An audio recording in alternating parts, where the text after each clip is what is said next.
ఇంటి ముందు ప్రియురాలు ధర్నాకు దిగింది. ఘటన ఎన్టీఆర్ జిల్లా జగ్గయ్యపేటలోని కాకాని నగర్లో చోటు చేసుకుంది. 6 ఏళ్లుగా బాలు సత్యదేవ్తో ప్రేమలో ఉన్నట్లుగా యువతి తెలిపింది. అయితే కొంతకాలంగా తప్పించుకుని తిరుగుతున్నాడని ఆరోపించింది. సత్యదేవ్తో గతంలో కేసు నమోదైందని, అప్పుడు తనను కోడలిగా అతను ఫ్యామిలీ అంగీకరించిందని ఆమె వెల్లడించారు. ఇప్పుడు మాట మార్చారని ఆవేదన వ్యక్తం చేసింది బాధితురాలు.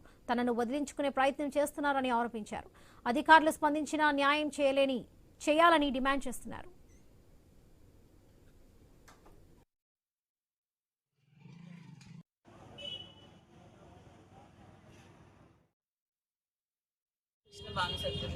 పోలీసులకు చెప్పానండి. నేను డీజీపీ ఆఫీస్కి వెళ్ళాను. నాకు సూసైడ్ అటెంప్ట్ చేసి నాకు ఒంట్లో బాగోలేకపోయినా నేను డీజీపీ ఆఫీస్కి మా అమ్మ నేను వర్షంలో తిరిగాము, కమిషనర్ ఆఫీస్కి తిరిగాము, విజయవాడ ఆఫీస్కి తిరిగాము, ఉమెన్ కమిషన్కి వెళ్ళాను. నేను కడుపులో ప్రాణం పోయింది, నా జీవితం నాశనం అయిపోయింది. నేను ఇంకొకరిని చేసుకోలేని కనలేని నాకు న్యాయం కావాలి.